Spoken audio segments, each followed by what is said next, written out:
Es hora de Café y Palabras, conociendo más de la política, la economía y la sociedad de Costa Rica y el mundo, con el politólogo Claudio Alpizar Otoya. Escuche Café y Palabras de lunes a viernes, porque la política sí importa.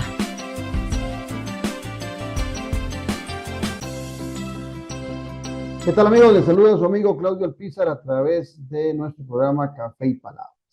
Programa en el que usted puede, desde ya, suscribirse en nuestro canal en YouTube para estar recibiendo las notificaciones de los futuros programas, para disfrutar el programa del momento, para revisar programas del pasado que le hayan recomendado o que por alguna razón no lo haya podido ver.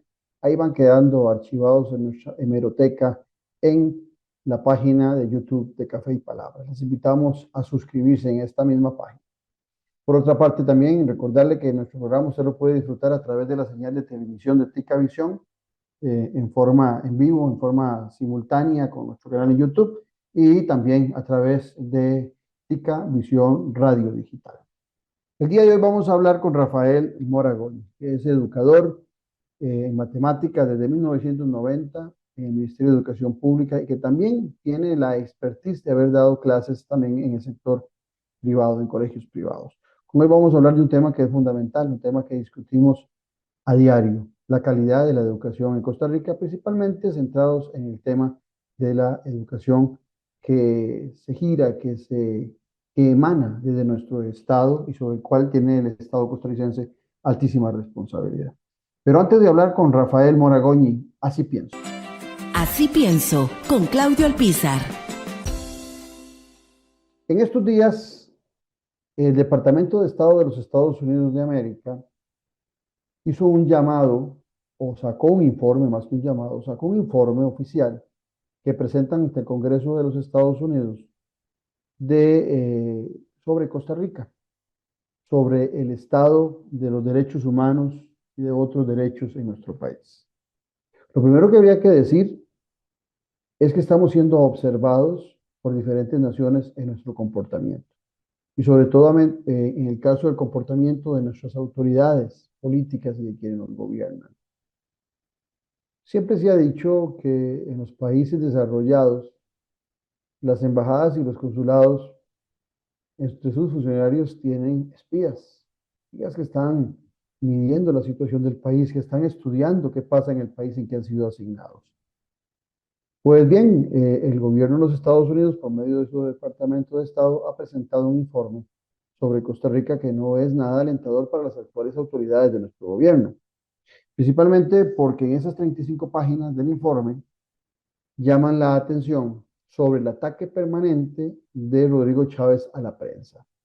Y sabiendo lo que representa la libertad de prensa, la libertad de opinión en el mundo y sobre todo en un país como Estados Unidos, donde esa libertad de prensa y esa libertad de expresión son abiertamente respetadas y son abiertamente protegidas por la justicia de los Estados Unidos de América, pues ha llamado la atención y en ese informe sacan a relucir esos constantes ataques del Poder Ejecutivo a la prensa, donde no solamente hablan del presidente, sino también de algunos de sus ministros que han tenido la misma actitud. Hablan en ese informe del Departamento de los Estados Unidos de América también de problemas de acceso a la información que tienen los costarricenses y los medios de comunicación, en donde muchos han tenido que acudir a la sala constitucional para que se les facilite la información que es pública. También en el mismo informe se hace referencia al mal uso de las redes sociales, inclusive de páginas oficiales del presidente de la República, donde son constantes los likes o los comentarios negativos hacia personas y hacia medios de comunicación. En el mismo informe también se plantea como preocupante lo que ha sucedido desde el Poder Ejecutivo en el caso del SINAR. Vean que todo esto lo dice el Departamento de Estado de Estados Unidos de América. Esa misma embajadora que hace algunos días tenía unas actividades oficiales con el presidente de la República, esa misma embajadora, en su cuerpo diplomático establecido aquí en Costa Rica, pues le dan seguimiento a las cosas que están pasando en nuestro país. Así como vienen y donan algunos escáneres, nos ayudan con algún equipo tecnológico para la lucha por la seguridad nacional, también es cierto que están atentos a cómo nos comportamos desde el punto de vista de la democracia. Y en ese informe del Departamento de Estados de los Estados Unidos de América no sale bien parado el actual Poder Ejecutivo en cuanto al manejo de los derechos que hay sobre la libertad de expresión y la libertad de prensa. Hay muchos otros temas, son más de, si no mal no recuerdo, 35 temas, donde no solamente hay temas de derechos humanos, sino de derechos laborales y de libertades civiles, donde los personeros de la Embajada de los Estados Unidos en Costa Rica reportan preocupación al Departamento de Estado de los Estados Unidos de América. Entonces, así como nos miran una democracia como la de los Estados Unidos desde su embajada, ténganlo por seguro que hay otras embajadas de Europa y de otros países no tan democráticos que también están atentos a qué sucede en Costa Rica. Estamos en Café y Palabras porque la política sí importa. En breve volvemos con Café y Palabras con Claudio Alpizar. Disfruta de la aventura en familia con tu nuevo MG RX8, el SUV más grande para 7 pasajeros. En la ciudad, la playa o la montaña, Costa Rica es para disfrutarla con el más grande, con el MG RX8, con tracción 4x4, 6 modos para manejo, un gran espacio interior y la tecnología de vanguardia para disfrutar en familia del confort en cualquier terreno. Descubrí el nuevo MG RX8 desde $698 al mes en nuestras sucursales de La Uruca, Curridabat, Multiplaza Escazú o en www.mg.cr. Aplican restricciones. ¿Quieres publicar un libro? Somos expertos en acompañar escritores. Libros impresos y digitales en Amazon.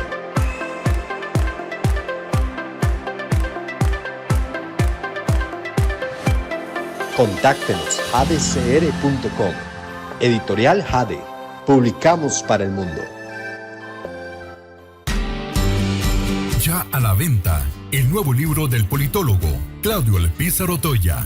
Gobernabilidad y gobernanza, fuentes del desarrollo democrático de la nación. Un libro para comprender la diferencia de dos conceptos claves, que son dos caras de una misma moneda. Gobernabilidad y gobernanza, fuentes del desarrollo democrático de la nación. A la venta en las librerías de la Universidad de Costa Rica y en librerías internacional. También lo puede buscar y adquirir en Amazon. ¿Qué tal, amigos y amigas? Espero se encuentren muy bien. Quiero invitarlos para que nos acompañen todos los domingos a ser las 8 de la noche aquí en Ticavisión en Noches sin Tregua. Estamos en nuestra temporada número 13. 13 años de hablar de política con P mayúscula y de tenerlo a usted informado para que esté al tanto de lo que pasa en Costa Rica y en el mundo. Recuerde, domingos, 8 de la noche, aquí en Ticavisión y también en el canal de YouTube de Noches sin Tregua. Un abrazo.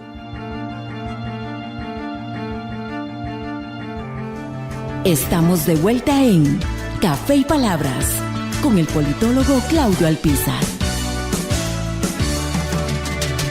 ¿Qué tal, amigos? Gracias por continuar en nuestra sintonía y como les prometimos, aquí estamos con Rafael Moragoñi, educador costarricense en el área de matemática, es su especialidad, que desde 1990, o sea, prácticamente 35 años tiene de experiencia de estar trabajando con el Ministerio de Educación Pública, conoce desde las entrañas lo que pasa en esta institución y además de eso también nos va a servir muchísimo porque Rafael nos puede hacer un marco comparativo de lo que pasa en la educación privada y pública, las diferencias, en vista de que también ha desarrollado buena parte de su labor profesional en el sector privado, en la educación del sector privado. Rafael, qué gusto tenerte aquí en Café y Palabras y gracias por acudir a nuestra invitación. Don Claudio, es un gran honor estar en Café y Palabras y que usted le dé voz a la educación y viniendo de un caballero, de ese señorío que necesitamos en el país, para mí es realmente un honor. Y detrás mío, los miles de educadores que clamamos por espacios y una voz para eso. Muchísimas gracias, don Claudio. No, a ustedes las gracias y gracias por los conceptos vertidos sobre este servidor. Rafael, un análisis general antes de ir a las particularidades de cómo una persona con más de 3 décadas en la educación costarricense, que ha estado en puntos de inflexión y en puntos conflictivos del sistema educativo, ve la situación actual de nuestra educación dentro del marco de lo que se habla mucho de que estamos en una crisis educativa en nuestro país. Sí, señores, yo me crié como estudiante en los años 70 con maestras graduadas de la escuela normal, pura vocación, pura entrega, ¿verdad? Ya luego como educador desde 1990 se fue profesionalizando más la labor docente, aunque yo empecé aspirante, primero empecé a dar clases y luego a estudiar en la universidad y se veía una gran mística del sector docente, con una cantidad de alumnos que era realmente ya en el año 90 repuntaba bastante. Llegó el año 2000, don Claudio, y se empezó a crecer el gremio, se duplicó casi la planilla después tal vez del año 2010 y se convirtió en un señor gigante que creo que dejó de largo los fines y propósitos de la educación y se convirtió en un ente gigantesco a la deriva. Lo que vemos ahora es que aquel barco, ¿verdad?, que en el cual hemos invertido muchísimo amor y recursos, está a la deriva, porque 4 años, don Claudio, es muy poco para que usted, además, si se topa con la presidencia así de sorpresa, ¿verdad? Y no tenía un plan ni un programa de gobierno robusto para educación, llega un 8 de mayo y usted empieza, digamos, a dar palos de ciego. Y creo que eso es lo que hemos visto, por lo menos en algunos gobiernos anteriores. Entonces, no es poca cosa que a una persona se le dé un barco con 1 millón de personas y que lo va a empezar a aprender a pilotear, a ver cómo funciona él. Lógicamente que ese barco va a estar sin un rumbo fijo. Y eso es lo que está pasando. Lo que está pasando es que no hemos cumplido el gran llamado del Estado de la Educación, de hacer un acuerdo y que se pongan de acuerdo porque es un tema eminentemente político, el Consejo Superior de Educación es político, y que entonces se pongan de acuerdo los partidos más importantes y decir, bueno, vamos a definir una ruta hasta el 2050 y la vamos a respetar.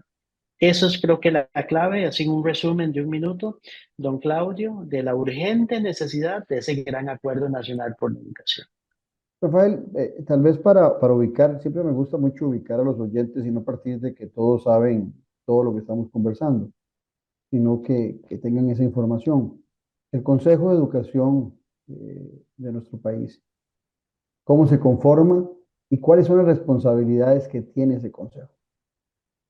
El Consejo Superior de Educación, blindado a sí mismo por la Constitución Política desde el 48, es el que dicta las grandes directrices, valga la redundancia, del sistema educativo.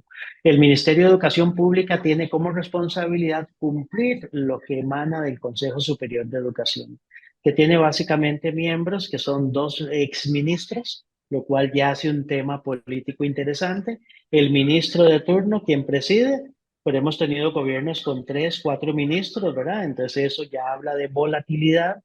Tenemos un representante de la Universidad de Costa Rica, lo cual habla muy bien, digamos, de la presencia que tuvo la Universidad de Costa Rica y que ha tenido siempre nuestra universidad tan importante. Y luego un representante de primer y segundo ciclo, representante de secundaria, pero es eminentemente político. Entonces, las personas, si usted decidiría aprobar libros de texto, cambiar el horario, reforzar las clases de inglés, no es el ministro, tiene que llevarlo al Consejo Superior de Educación. Y entonces, pues cada gobierno trata de blindarlo y cuando ya lo blinda se va. Entonces viene un nuevo ministro que va a presidir un Consejo Superior de Educación donde es un voto más. Y así se mueve, don Claudio. Eh, Toda directriz que tenga que ver con evaluación, con programas de estudio, que si yo le dijera a usted, por ejemplo, que la secundaria en Costa Rica debería durar 6 años, como es en la mayoría de países, eso debería aprobarlo el Consejo Superior de Educación. Toda reforma, toda cosa importante en la educación pasa por ese seno de unas 7 personas, don Claudio.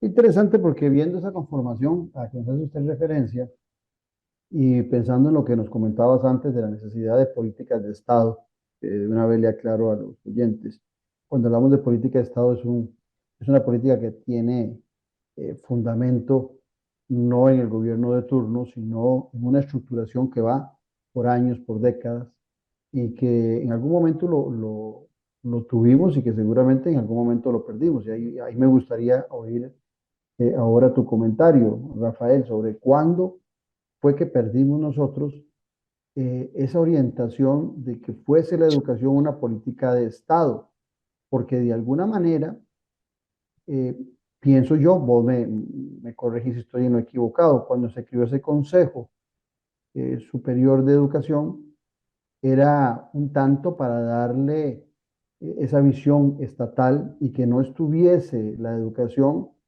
en manos de los gobiernos de turno, que en muchas ocasiones están pensando más en la inmediatez para beneficio electoral que en la sustancia que representa una política de Estado para nuestros alumnos, hombres y mujeres. Así es, don Claudio. Y pues partiendo de hacia atrás del año 2000, digamos 90 hacia atrás, el gremio realmente era pequeño, ¿verdad? A partir del 2010, 2014, casi que se empezó a incorporar mucho más personal con una población estudiantil decreciente. Ahora hay menos estudiantes en el MEP, don Claudio, hay casi el doble de funcionarios de hace 20, 30 años.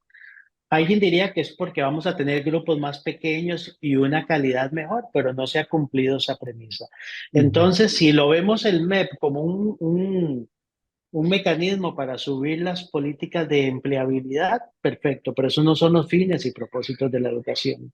Entonces, ahí tenemos un problema con la organización más grande de Centroamérica, casi 100.000 funcionarios, don Claudio, ¿verdad? Para una cantidad decreciente de clientes, pero que no le estamos dando una mayor calidad educativa, porque todos los indicadores lo dicen, yo creo que nadie lo puede negar.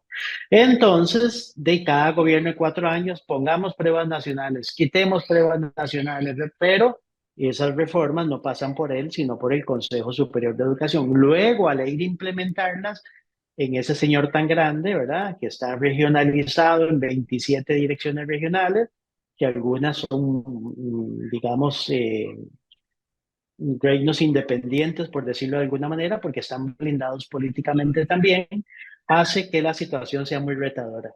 Entonces, a grandes problemas, grandes soluciones. Aquí hay que intervenir en general todo. La cabeza del Ministerio de Educación Pública, sus 15 altas direcciones, los 27 direcciones regionales, a un grupo de personas capacitadas donde los partidos políticos, por supuesto, tengan su voz, su voto y poder decirles, señores, aquí está este barco hasta el 2050. Por favor, pongámosle rumbo. Creo que todo lo demás será un maquillaje, digamos, don Claudio, como si usted tuviese el carro malo y el motor no le está funcionando, pero lo que decide es pintarlo, cambiarle la pintura y entonces así vemos Sí, los educadores desde adentro, nosotros los educadores lo vemos desde así. Algunos especialistas desde afuera, ¿verdad? Que no conocen la realidad, pues tendrán otra visión, pero yo creo que se debe conciliar todas las visiones. Rafael, volviendo al tema del consejo, antes de entrar a algunas particularidades, porque aquí estoy analizando, seguro por politólogo, me pongo a analizar ese consejo de educación. Y ahora que vos nos hacías referencia a de que hay dos ministros, ¿verdad? Y que ha habido hasta tres ministros, me da la impresión de que mucho es buscando esa coordinación, porque pueden ser que sean ministros de diferente partido, que sean exministros de otro partido, pero le permite, ahí en la coincidencia en el Consejo de Educación, establecer o defender políticas al exministro o aclarar algunos temas al ministro actual y a los miembros de ese consejo. Por otro lado, nos decías que está la Universidad de Costa Rica. Creo que eso es una visión también muy apegada a lo que se establece en nuestra Constitución cuando se habla del sistema de educación. Porque tenemos educación preescolar incluida en la educación obligatoria y gratuita. Cuando tenemos eso, nos damos cuenta también de que si estamos hablando de un sistema de educación, las universidades están incluidas en ese sistema. aunque a veces las universidades, a ciencia cierta también, don Rafael Mora, no nos equivoquemos, esas universidades quieren salirse de ese sistema. Con el tema de la autonomía, a veces se equivocan de que sí son autónomos, pero que tienen una altísima responsabilidad también formar parte de ese sistema de educación para la toma de decisiones.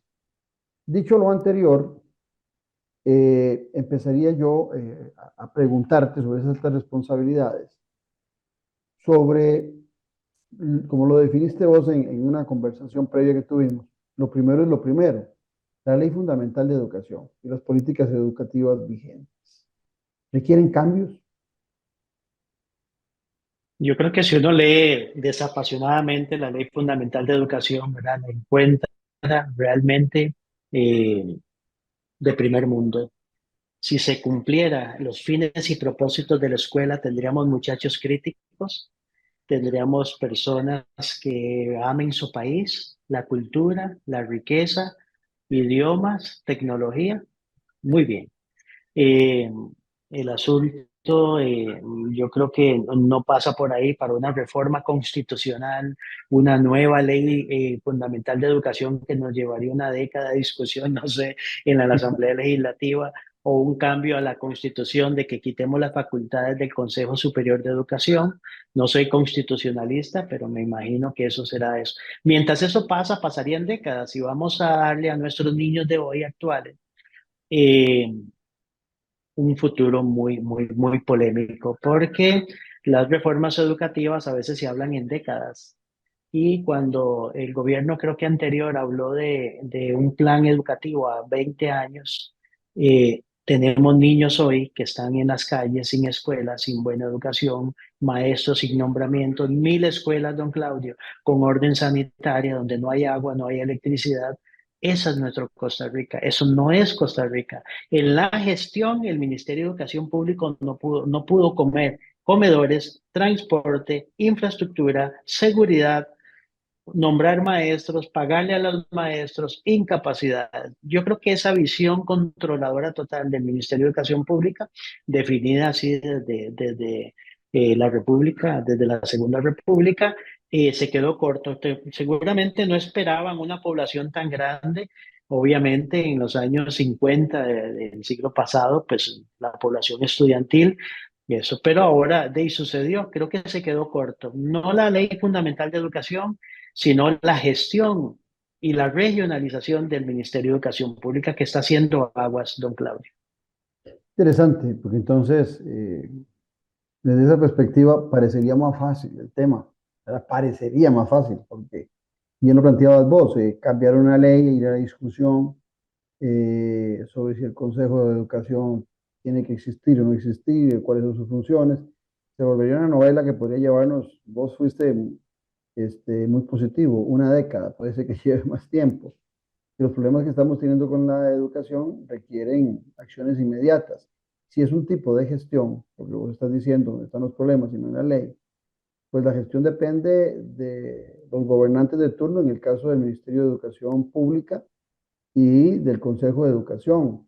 ¿Cómo podríamos hacer o qué se debería hacer, Rafael Moragoñi, para mejorar esa gestión y en un corto tiempo hacer un punto de inflexión en las preocupaciones que venimos sintiendo muchos y justificadas en cuanto al tema de la calidad de nuestra educación? Yo creo que siendo pragmático y yendo a lo realmente posible, deberíamos empezar. Bueno, el Consejo Superior de Educación tiene una conformación definida constitucionalmente. Ok, ya ahí hay un juego político.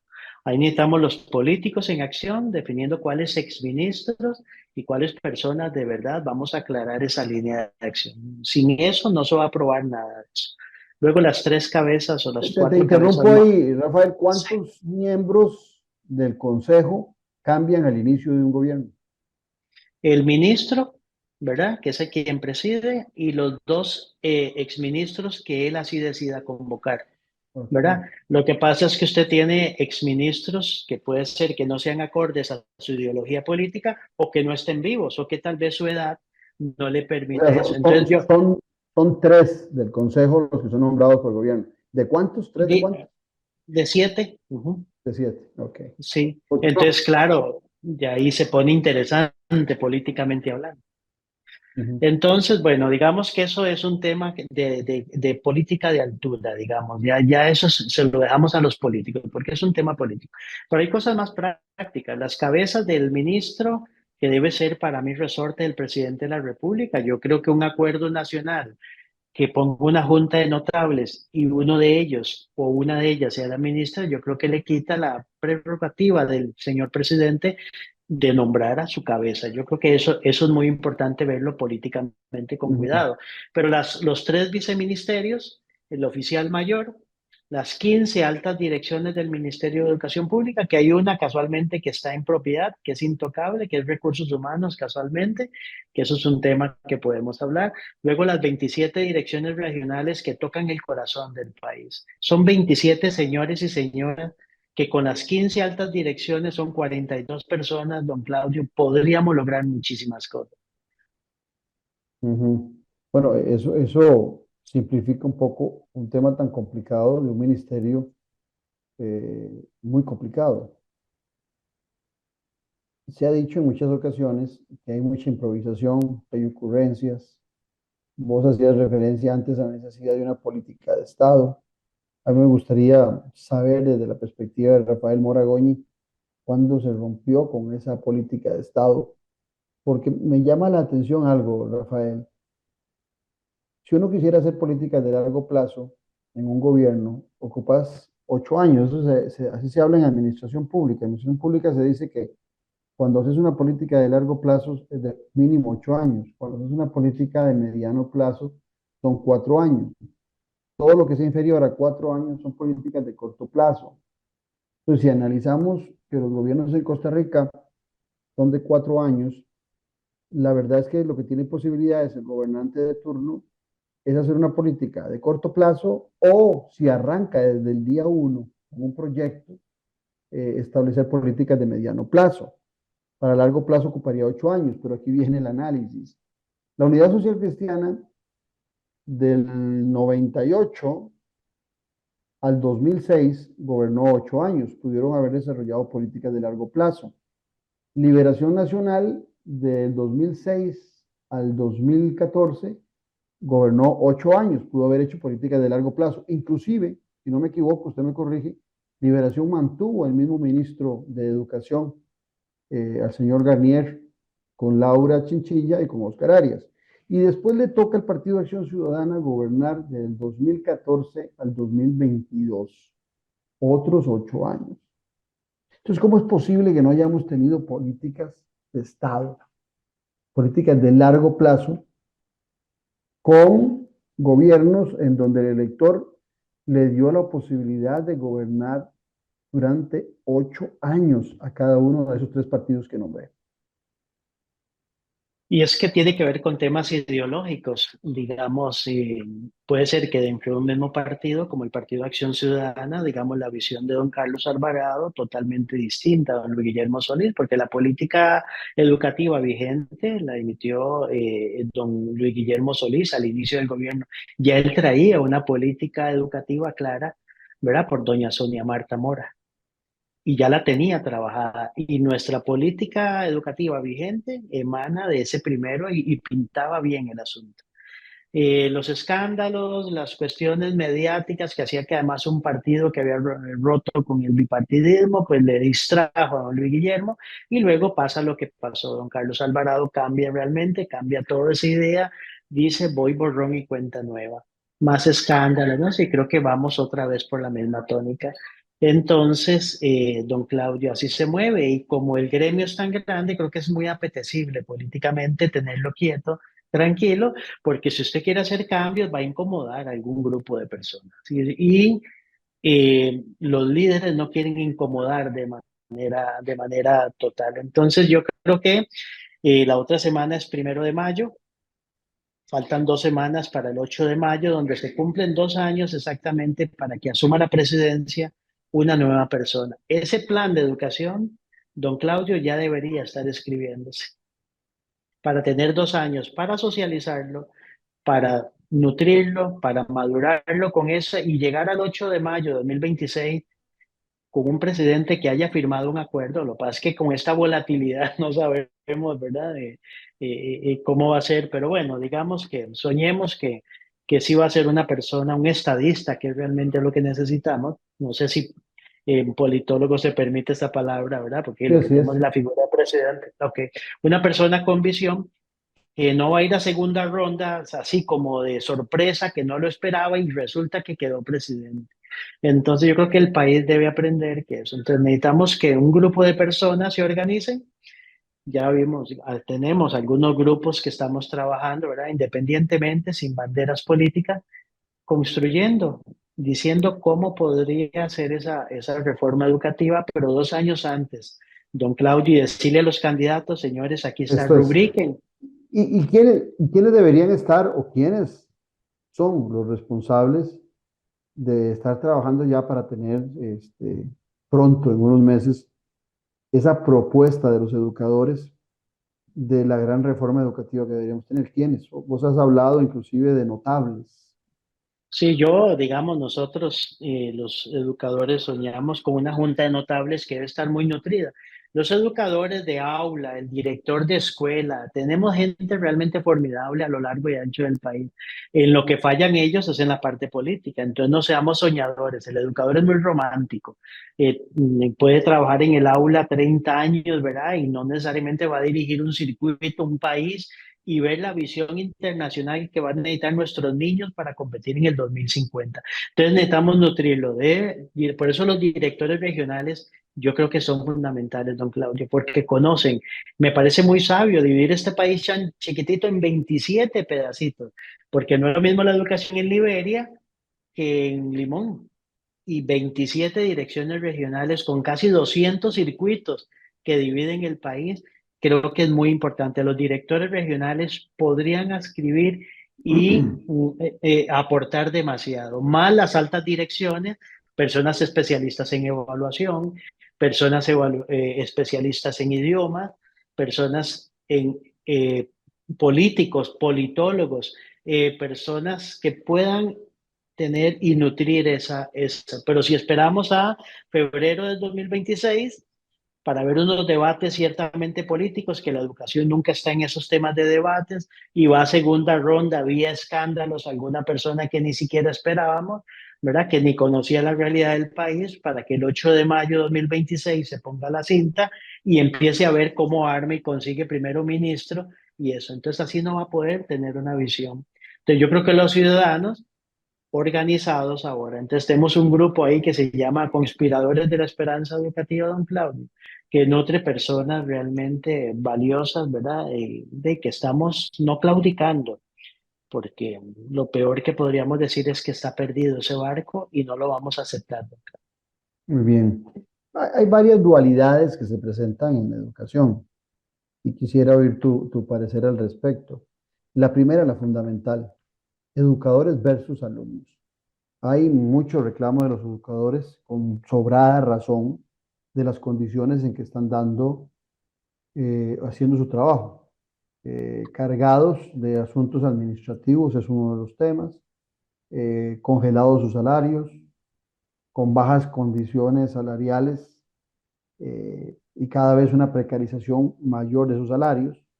Y por otro lado tenemos alumnos sin tecnología, teniendo los recursos, porque en el Ministerio de Ciencia y Tecnología hay casi 200 millones de dólares que no se han implementado en el proyecto que se estableció de ese canon que se le cobra a las empresas de Internet y de televisión digital y demás, para nutrir ese canon con 200 millones de dólares, y ahí están durmiendo el sueño los justos. Pues tecnología, las condiciones de infraestructura, eh, esa dualidad, educadores versus alumnos, donde hay reclamos de uno y otro sector, ¿cómo lo analiza el experto, el profesor, el investigador en educación, Rafael Moragoña? Eh, es impresionante que tengamos menos alumnos que en el 2006,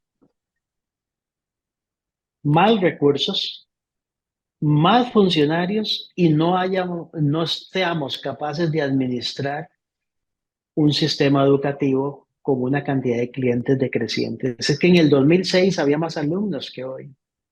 Entonces, ¿qué está pasando? Y te agrego algo a eso que acabas de decir. Con mucha gente de la clase media, por los problemas de la educación pública, huyendo hacia la educación privada con sus hijos. O sea, ahí también hay una diáspora del sector público de estudiantes.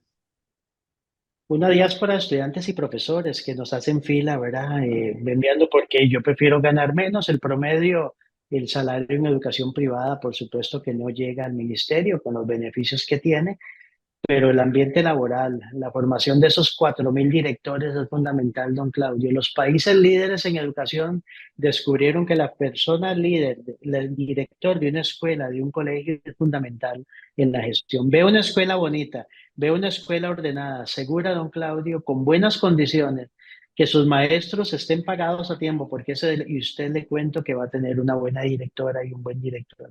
Pero un director que pasa, que lo que quiere es ser supervisor, director regional, una vez de paso de 3 meses le hace muchísimo daño a la escuela. Entonces yo creo que es muy importante tener ese liderazgo de los 27 directores regionales, los 200 supervisores de circuito, encargados en la parte académica, porque tenemos la situación de las juntas de educación, que será otra conversación, don Claudio, que también viene del siglo pasado, que el director debe estar gestionando con la junta, que no hay electricidad. Un día de estos vi la semana pasada una escuela que le cortaron la luz. ¿Usted se imagina eso en pleno siglo XXI? Porque no tienen recursos y entonces los alumnos cerraron la escuela hace 2, 3 días. Así está el país, se salió de las manos, está fuera de control. Entonces otra cosa que podríamos cambiar es las funciones de las juntas, don Claudio, para que el director esté concentrado en la parte académica, que las clases se estén cumpliendo, apoyando la disciplina, y otra persona, ya sea de la dirección regional o el circuito, encargado de la parte de gestión administrativa. Yo creo que eso es único en el mundo, ese modelo de juntas, que por cierto le debemos muchísimo a padres de familia, a todo el país, muy humildes, muchísimos que apoyaron la junta, ¿verdad? Pero ahora hay casos que realmente son muy interesantes de mal manejo, ¿no? Con don Claudio. Mario, perdón, Rafael, y la formación de los profesores en esta dualidad, y la formación de los profesores por un lado y los programas de estudio de los alumnos se actualizan en la forma que corresponde, se logra actualizar en las nuevas demandas de la educación a nivel mundial con los cambios que hay, no solamente tecnológicos, sino de otra índole.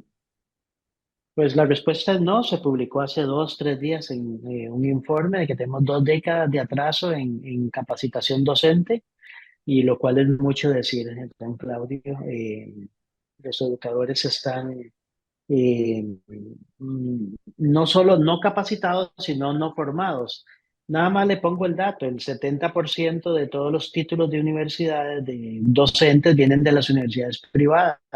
Y don Claudio, seamos honestos, hay universidades donde sacamos licenciados en 2 años, profesores de ciencias naturales de colegio que nunca tocaron en la universidad un laboratorio porque son virtuales las clases de las universidades. Eso permea ya la vocación, y cómo se mide la vocación y la mística de un educador y todas esas cosas debería estar en los filtros de entrar a la universidad, pero se convirtió en un negocio, don Claudio. Entonces, el 70%, no solo de educación, sino de todos los títulos, los están entregando universidades privadas, que debe haber algunas respetables, pero hay otras que son máquinas de graduar, porque como el MEP es un excelente empleador, hay un gran mercado de gente que quiere ser educador por ganar un trabajo realmente respetable, un trabajo con salario más o menos fijo, y tenemos ese serie de problema. Ahí entra CONESUB, que es otro de los temas, don Claudio, que es músculo del ministro de Educación, que es nombrar a la persona directora ejecutiva de CONESUB, que vela por el cumplimiento de los planes de las universidades privadas. Y ese es otro tema que podemos hablar largamente. Sí, inclusive he oído a universidades privadas que se quejan de la larga tramitología en esos programas. Rafael, el tema, también hay otra dualidad que me preocupa a mí en el sector público, en la educación pública. No es lo mismo una escuela y un colegio urbano que una escuela y un colegio rural. No solamente en temas de profesores, en la preparación de los profesores, sino también en la disponibilidad de los mismos para tenerlos. Escuelas unidocentes, donde una maestra le toca dar todos los niveles de la escuela, mientras que en las zonas urbanas es menos común, si es que las hay, eh, esos, esos espacios de escuelas unidocentes. Encontramos colegios científicos del sector público donde sale gente muy, muy bien preparada, ganando los exámenes de admisión con altísimas calificaciones, colegios técnicos también con un buen nivel y otros colegios que salen mal preparados los estudiantes. ¿Cómo lograr también, don Rafael Mora, cómo lograr ese equilibrio? Porque vamos a ver, desde la perspectiva de tu servidor, me da la impresión que esa manera que se está manejando la educación con tales grados de desigualdad entre zonas urbanas y rurales y dentro de las mismas zonas urbanas, colegios y escuelas diferentes, y es parte de la promoción de la desigualdad social desde el Estado. Cuando estamos tratando a unos niños y a unos jóvenes diferentes por su zona de ubicación geográfica, desde la educación pública, estamos también promoviendo una desigualdad en la formación y una desigualdad en el futuro de esos niños y esos jóvenes. Así es, don Claudio. Y es que el dilema es el siguiente. Usted ve una escuelita casi en cada barrio del país, ¿cierto? La Ujú. educación pública primaria es única, solo hay un currículum. No hay primaria científica, no hay, ok, muy bien. Cuando usted va a secundaria, lo ponemos a competir con colegios técnicos, colegios diurnos, nocturnos, sin DEA, Marco Tulio, que lo cerraron, y entonces se canibaliza, digamos, tenemos una oferta muy diversa en secundaria, pero también menos accesible. Le pones escuela a la persona casi que en el barrio, pero los colegios casi que son la tercera parte de eso. Entonces, ya ahí se pierde. Bueno, ¿qué tenemos que hacer? ¿Más colegios? No, lo que tenemos es que hacer un serio estudio de centralización o de descentralización y de construcción y de mejora de escuelas basada en el crecimiento demográfico de cada cantón. Entonces, si lo que necesitamos más colegios técnicos, don Claudio, hagamos todos los colegios técnicos de 6 años con una salida académica para el estudiante y eso. Pero es que poner, qué dilema para el papá. La secundaria dura 5 años, la académica. La técnica dura 6 años. Pero el colegio técnico que tengo más cercano está a 20 kilómetros y empezamos a canibalizar nosotros, porque como no hay política de Estado, se hicieron colegios técnicos, se cerraron colegios diurnos, se construyeron para allá, y eso es un serio problema en la secundaria, donde tenemos los graves niveles de deserción, que es otro tema que el cual quiero referirme próximamente por escrito, eh, donde el muchacho de secundaria, según el estado de la educación, la persona que más sale del sistema es el joven masculino de 14, 15 años, sin siquiera hablar hoy, don Claudio, del flagelo de la delincuencia, de la mafia que están llevándose muchos de nuestros Nos muchachos. queda poco espacio para un tema tan rico como es la educación, ya alrededor de 3 minutos nos queda. Rafael, pero estás tocando este tema de la deserción. Cambio en las becas Avancemos, el IMAS disminuye sustancialmente para que los muchachos no abandonen.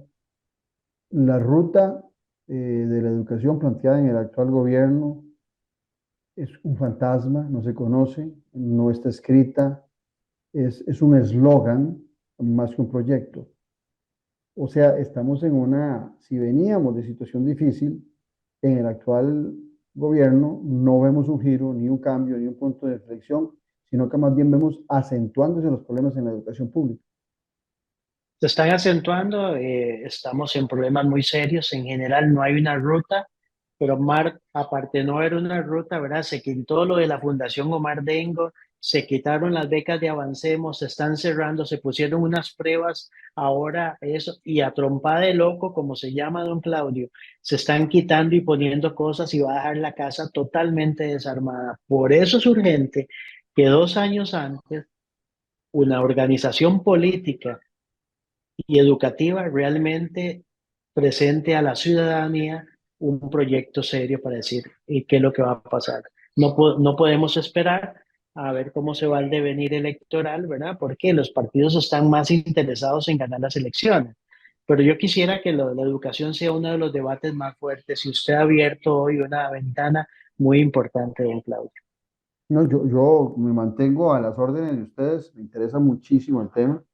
Como te lo dije hace un rato, eso es uno de los vértices del desarrollo de la clase media costarricense, es un vértice del desarrollo de la democracia costarricense, es un vértice de la seguridad que gozamos siempre en nuestro país, es un eje transversal la educación en cualquier nivel.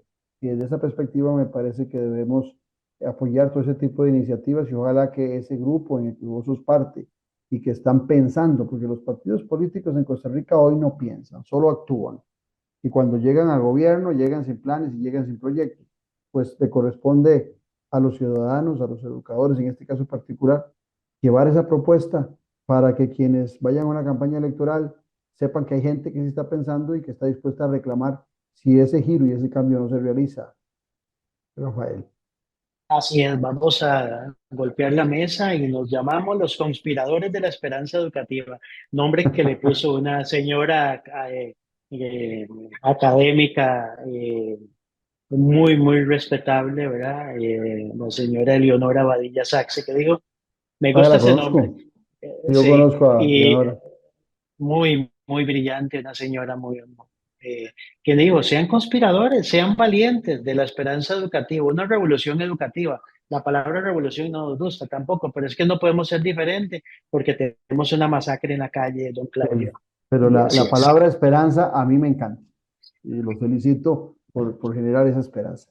Muchas gracias, Rafael, y espero que no sea la primera, sino una de muchas otras conversaciones que podamos tener sobre este tema. Muchas gracias, don Claudio Alpizar, por la oportunidad y hay muchísima gente mucho más preparada y que le pueda dar a usted una visión mucho más clara de lo que mencionamos hoy. Y le agradezco a Café y Palabras y a don Claudio Alpizar por el espacio. Muchísimas gracias y siempre a la orden. Y muchas gracias a ustedes por habernos acompañado.